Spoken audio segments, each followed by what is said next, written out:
Technology जो रखे मसालों को हर समय फ्रेश। गोल्डी मसाले। नमस्कार, आप देख रहे हैं के न्यूज इंडिया। मैं आपके साथ सुरेंद्र सैनी। शुरुआत करेंगे उत्तराखंड की खबरों से। उससे पहले देखते हैं आज की हेडलाइन। सीएम योगी की अध्यक्षता में कैबिनेट बैठक में निजी बिजनेस पार्क सहित रखे गए कई प्रस्ताव।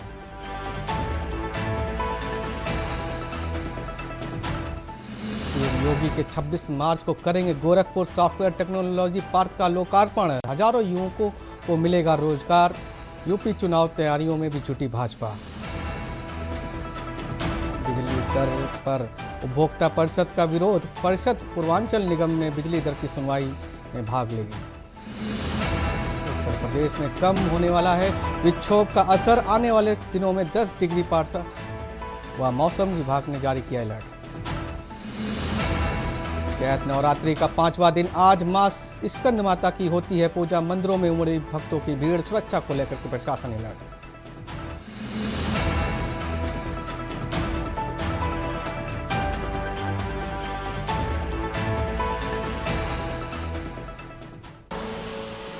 देख रहे हैं के न्यूज, खबरों का सारथी।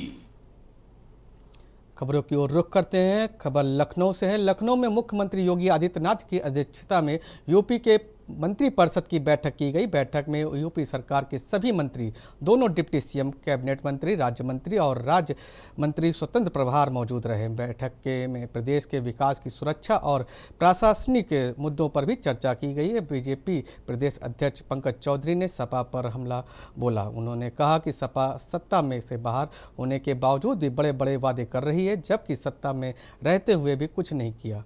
पंकज चौधरी ने कहा कि सपा में महिलाओं के मुद्दों को बोलने का हक नहीं है, क्योंकि उनके शासन में महिलाएं असुरक्षित थीं। उन्होंने आरोप लगाया कि सपा शासन में महिलाओं से छेड़छाड़ होती थी और लड़कियों को पढ़ाई और नौकरी छोड़ देनी थी। उन्होंने कहा कि 2017 के बाद माहौल बदल गया है और डबल इंजन की सरकार से मातृशक्ति को भरोसा है।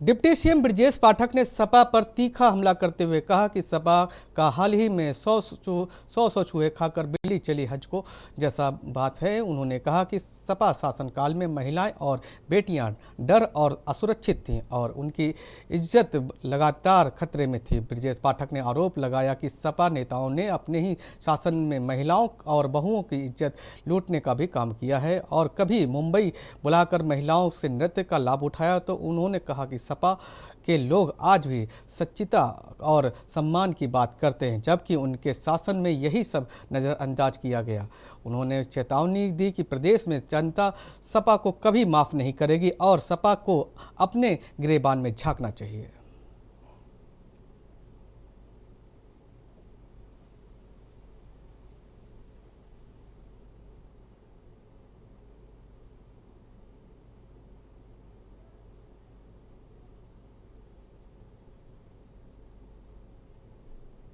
समाजवादी पार्टी का हाल वही है। पुनः मैं दोहराता हूं, समाजवादी पार्टी का हाल वही है। 100 चूहे खा के बिल्ली हज को चली। समाजवादी पार्टी के शासनकाल में महिलाएं, बेटियां पूरी तरह से सहमी हुई थी, डरी हुई थी। नारा लगता था, देख सपाई बिटिया घबराई। समाजवादी पार्टी को एक बार अपने गिरेबान में झांकना चाहिए कि उनके शासनकाल में बहु बेटी की इज्जत आबरू लूटी जा रही थी। बहु बेटी का सड़क पर निकलना दूभर था। मुंबई से बुलाकर के डांस देखते थे। इनसे शुचिता की बात करते हैं, महिला सम्मान की बात करते हैं। डिप्टी सीएम केशव प्रसाद मौर्य ने कहा कि सपा महिलाओं को सुरक्षा के लिए खतरा है। उन्होंने कहा कि 2014, 2017, 2019 और 22 में चुनावों में सपा को आधी आबादी ने हराया है। 2027 में उनका संपूर्ण सफाया होगा। केशव प्रसाद मौर्य ने स्पष्ट किया कि कोई भी अपनी बहन या बेटी को सुरक्षा के खतरे में नहीं डालना चाहेगा, इसलिए सपा को सत्ता में लाने का मतलब ही नहीं बनता। उन्होंने सपा पर आरोप लगाया कि उनके पास गुंडों और माफियाओं की फौज है और उत्तर प्रदेश में सुरक्षा के लिए सपा खतरा में है। मौर्य ने कहा कि सपा का सुर उत्तर प्रदेश में अस्त हो चुका है और सपा अध्यक्ष अखिलेश यादव फिलहाल फ्रस्ट्रेशन में है और मुंगेरी लाल के सपने देख रहे हैं। उन्होंने कहा कि यह 2047 तक सत्ता में की मलाई उनके खाते में नहीं मिलेगी।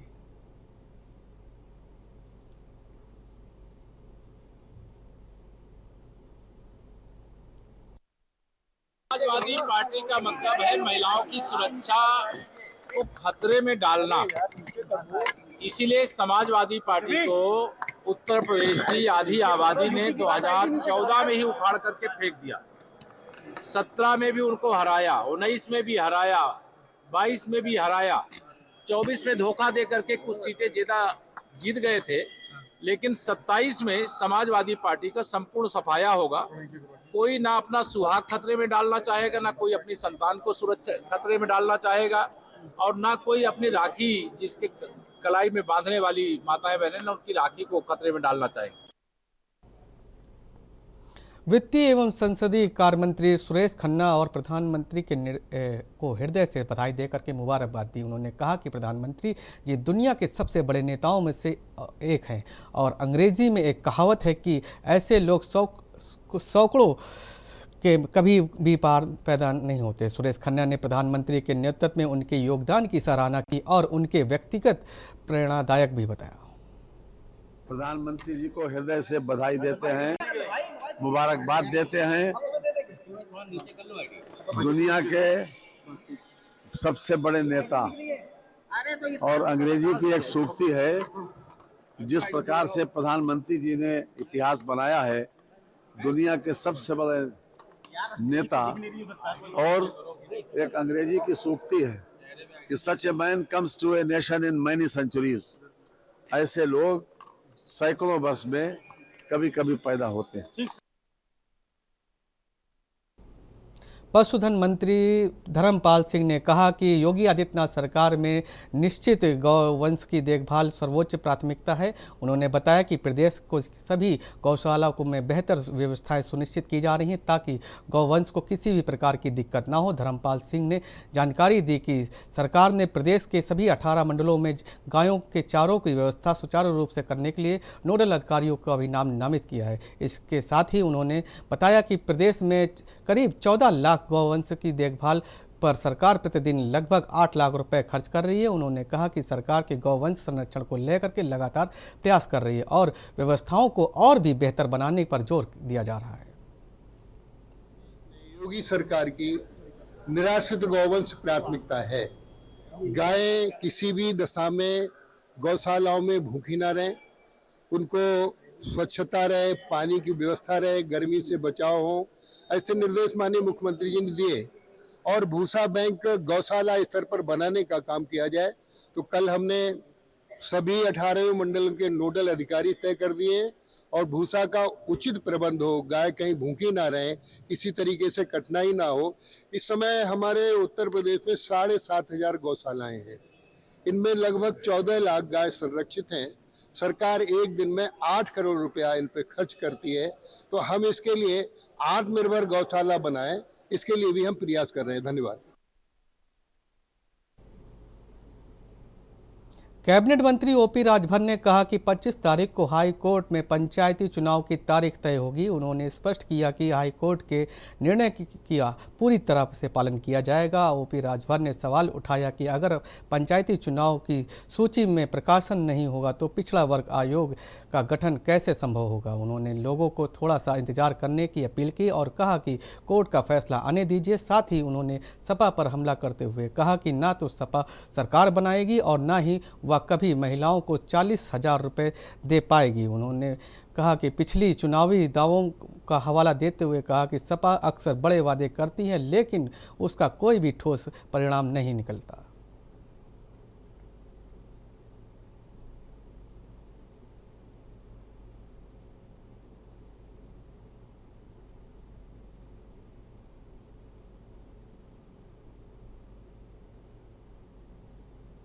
पच्चीस तारीख को हाई कोर्ट में तारीख है। राज्य निर्वाचन आयोग को नोटिस है कि जवाब सबमिट करने के लिए आपके प्रश्नों का तो 25 तारीख को धैर्य रखिए, 25 को जो निर्णय होगा कोर्ट का उसका पालन किया जाएगा। क्या अभी गठन नहीं होगा ओबीसी आयोग का? अभी वोटर लिस्ट का प्रकाशन नहीं हुआ तो गठन कैसे हो जाएगा? इसका मतलब इस समय पर चुनाव भी कठिन है। अब कोर्ट का आदेश जो होगा वैसा किया जाएगा। खबर बदायूं से है। बदायूं के बिसौली कस्बे से बड़ी खबर सामने आ रही, जहां पे पूर्व सभासद विजय कोहली के पर एक बार मोबाइल टावर पर चढ़े गए, जिससे बताया जा रहा है कि ज़मीनी विवाद को लेकर के उन्होंने यह कदम उठाया। विजय कोहली ने वीरगंज कस्बे में 3 लोगों पर गंभीर आरोप लगाए हैं। घटना बिसौली थाना क्षेत्र की है, जहां पे पूर्व सभासद विजय कोहली दूसरी बार टावर पर चढ़कर विरोध जता रहे हैं। सूचना मिलते ही मौके पर बिसौली कोतवाली पुलिस प्रशासन के मौके पर पहुंचे और उन्हें सुरक्षित नीचे उतारा गया। मौके पर लोगों ने भारी भीड़ जमा हो गई। पुलिस अधिकारियों के द्वारा बातचीत के जरिए उन्हें समझाने की भी कोशिश की गई।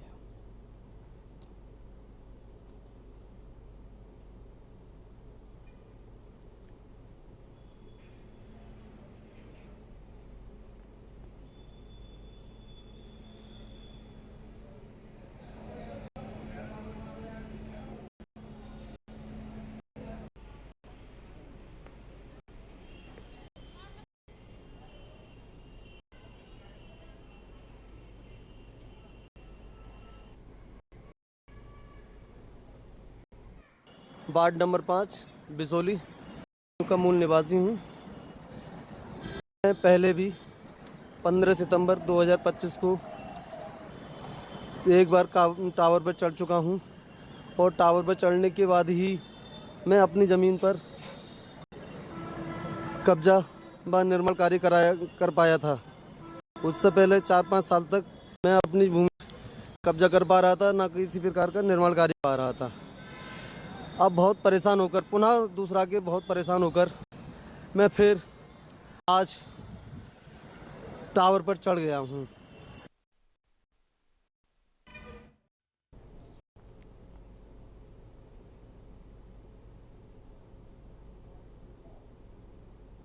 खबर रामपुर से है। रामपुर जिले के अजीम नगर थाना क्षेत्र में से एक बड़ी खबर सामने आई है, जहां पर पंचायत बैठक अचानक रणभूमि में बदल गई। घरेलू विवाद के सुलझाने के लिए बुलाई गई पंचायत के दौरान दोनों पक्षों में जमकर मारपीट हुई, जिसमें 2 महिलाएं समेत 7 लोग घायल हो गए। जानकारी के मुताबिक पारिवारिक विवाद को सुलझाने के लिए गाँव में पंचायत बैठी थी।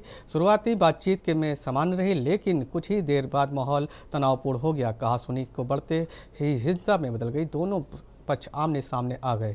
आरोप है कि पति पक्ष के लोगों ने दूसरे पक्ष पर लाठियां और डंडे से हमला किया। वहीं अचानक हुए हमले से मौके पर अफरा तफरी मच गई। मारपीट समेत महिलाओं समेत 7 लोग गंभीर रूप से चोटें आई हैं, जिन्हें इलाज के लिए नज़दीकी अस्पताल में भर्ती कराया गया। घटना की सूचना मिलते ही मौके पर पहुंची पुलिस ने हालात पर काबू किया और पुलिस ने मामले को दर्ज कर आगे की जाँच शुरू कर दी गई है और आरोपियों की पहचान कर आगे की कार्रवाई की बात कही जा रही है।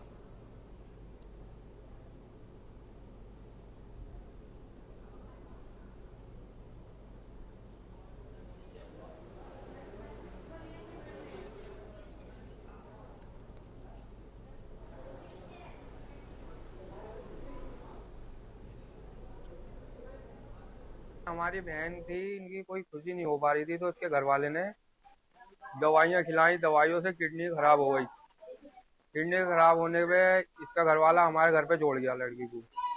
हम इसका इलाज करा रहे थे, बीच कुछ सही हो जाती थी तो चली आती थी। इसकी कोई खुशी हुई तो खुशी के लिए मतलब हमने ओवेशन कराया, इसका सफाई वफाई कराई। फिर बोल रहे हैं वो कि मतलब इसका ये हमारा नहीं है, तो इसके लिए हम पूछ रहे थे भाई तुम्हें कैसे बताओ, तो बोले घर पर आ जाओ, घर पर हो जाएगी बात बैठ के 4 आदमियों में। जैसे हम घर में घुसे, 2 एक बातें हुई, गेट बंद करा और पूरे खानदान ने हमें मारा।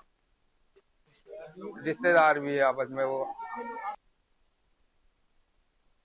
खबर बाराबंकी से है। बाराबंकी जिले के मसौली थाना क्षेत्र में देर रात पुलिस और बदमाशों के बीच मुठभेड़ हो गई, जिसमें 10,000 रुपए का इनामी आरोपी उस्मान घायल हो गया। जानकारी के अनुसार स्क्वाड टीम और मसौली पुलिस के धरौली मोड़ के पास चेकिंग अभियान के दौरान इस संदिग्ध बाइक सवार को रोकने का प्रयास किया गया, लेकिन उसने भागने की कोशिश की और पुलिस टीम पर फायरिंग कर दी। पुलिस टीम जवाबी फायरिंग की कार्रवाई में जिसमें आरोपी उस्मान के पैर पर गोली लगी। घायल होने के बाद मौके पर गिर गया और इसे लेकर के पुलिस तुरंत जिला अस्पताल भेजा गया, जहां पुलिस ने के मुताबिक आरोपी गौकशी के मामले में भी वांछित था और उसे 10,000 रुपये का इनाम भी घोषित था। उसके खिलाफ जिले में विभिन्न थानों में करीबन 10 आपराधिक मुकदमे भी दर्ज थे। मौके पर पुलिस ने एक अवैध 315 बोर का तमंचा, जिंदा कारतूस भी बरामद किया है। फिलहाल के लिए पुलिस मामले में जांच में जुटी हुई है।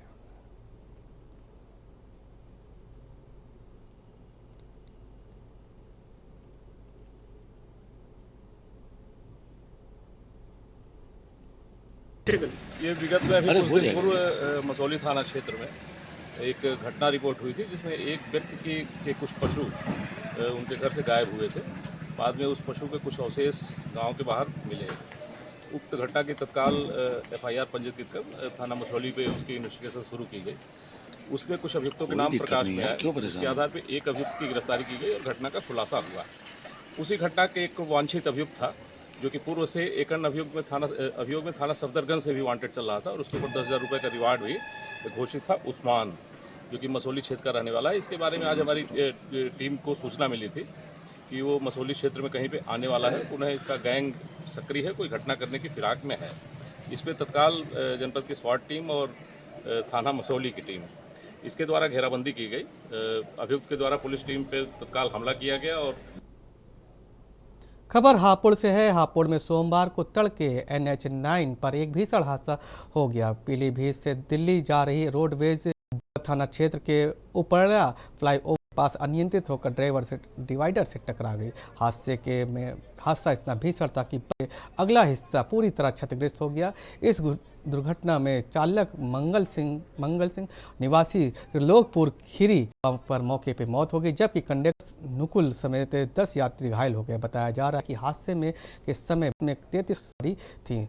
घटना की सूचना मिलते ही स्थानीय पुलिस मौके पर पहुंची और बचाव कार्य शुरू किया। पुलिस और दमकल विभाग की टीमों ने घायलों को बस से बाहर निकालकर सामुदायिक केंद्र और जिला अस्पताल भर्ती कराया गया, जहां पे हादसे के चलते दिल्ली मुरादाबाद लेन पर यातायात पूरी तरह प्रभावित दिखा। लंबा जाम हो गया, जिसके बाद पुलिस ने क्रेन की मदद से क्षतिग्रस्त बस को हटवा करके क्रेन सर्विस लेन यातायात चालू कराया। फिलहाल के लिए पुलिस मामले की जाँच में जुटी हुई।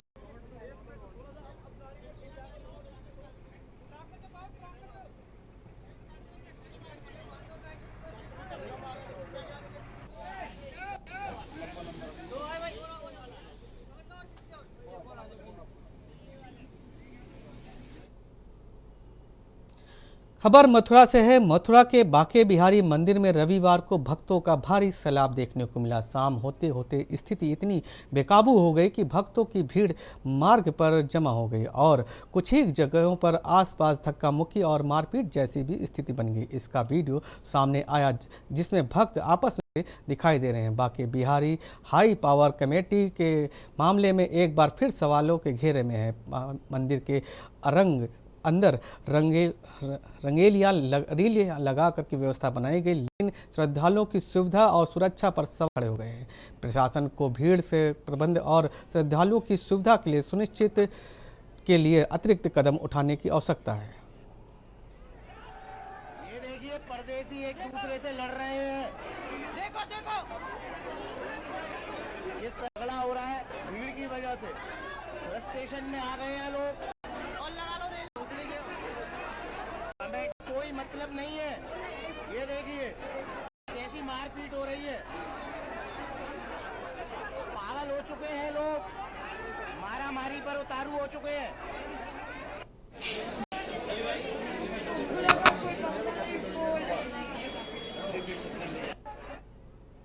खबर ऐसा है, एटा के अलीगंज थाना क्षेत्र के हथशारी बिल्ड्स मार्ग में रविवार को संदिग्ध परिस्थितियों में विवाहिता का शव सहतूत के पेड़ पर लटका हुआ मिला। घटना की जानकारी के मुताबिक सुबह ग्रामीण ने दी, जबकि वे शौच के लिए निकले हुए थे और महिला को पेड़ से लटका पाया। ग्रामीणों ने तुरंत 112 पुलिस को सूचना दी। मौके पर पहुंचकर घटना का निरीक्षण कर रहे थे। मृतका की पहचान 25 वर्षीय चांदनी के रूप में हुई। पत्नी तपन निवासी हथशारी के रूप में हुई। थाना प्रभारी अलीगंज राजकुमार सिंह ने बताया कि भारी पुलिस बल के साथ घटनास्थल पर पहुंचे और मामले की जांच शुरू कर दी। मृतका के पिता मक्खनलाल सिंह ने बताया कि 3 साल पहले उन्होंने अपनी बेटी हथशारी निवासी युवक के साथ हिंदू रीति रिवाज के साथ विवाह कराया था।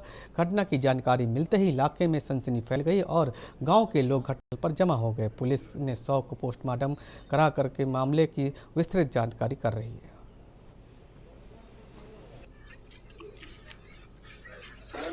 उत्तर प्रदेश सरकार का सबसे ड्रीम योजना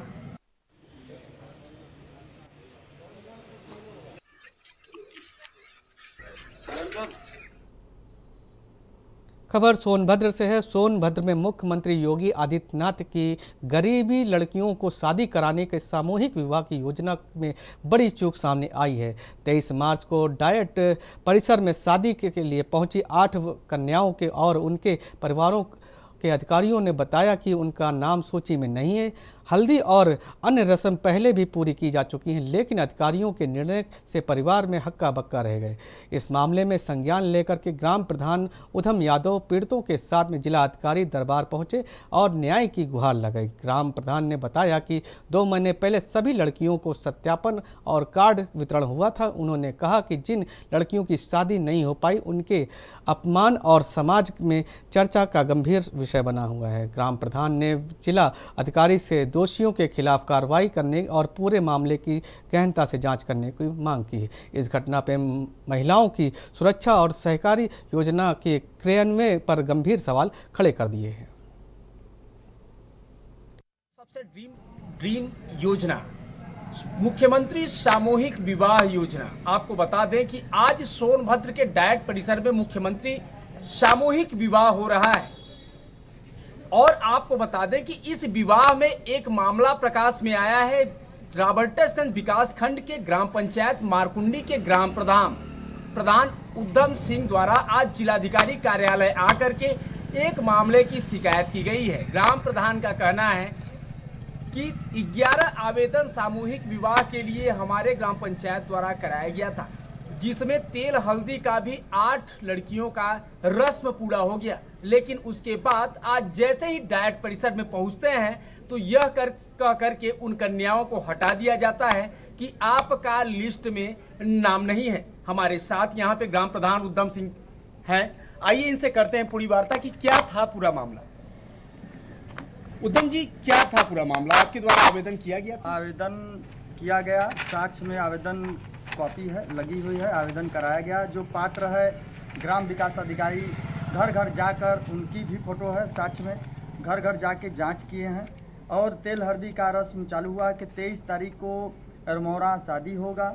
लेकिन जैसे ही 23 तारीख करीब आता है तो 22 तारीख को सूचना मिलना स्टार्ट होता है कि शादी नहीं है। आज 23 तारीख को जब वहां पे पहुंचते हैं गार्जियन के देखे हमारी सूची में कन्याओं का नाम है कि नहीं, तो कन्याओं को बुलाया जाएगा, वहां पे नाम ही नहीं था। हिंदू रीति रिवाज से शादी के लिए तेल माड़ो थुंदी सब लग गया, नात रिश्तेदार आ गए और 8 पात्र शादियाँ थीं जो गरीब परिवार जनजाति एसी से बिलोंग करने वाले दूर दिहाड़ी पे मजदूरी करने वाले अपने बच्चियों का शादी का फॉर्म भरे हुए थे। पात्र हैं, आज उनका पात्र में से नाम हटा दिया गया। आज मारकुंडी की एक भी शादी वहां पे है।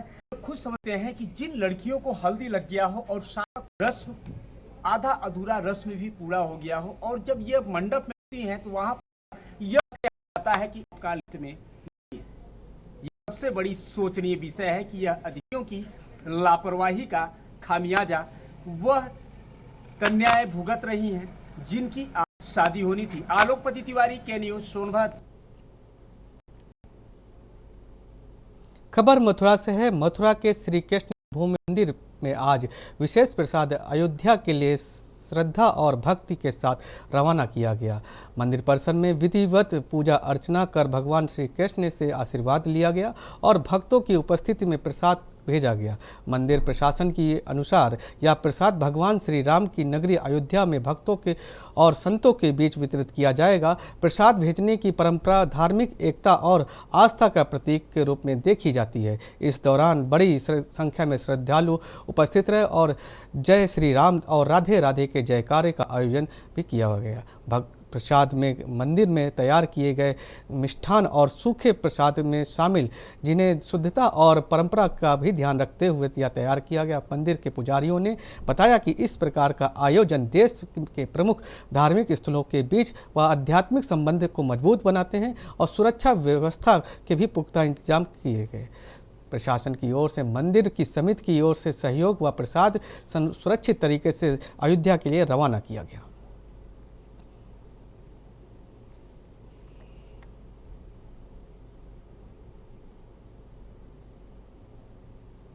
करके देख नहीं सकते।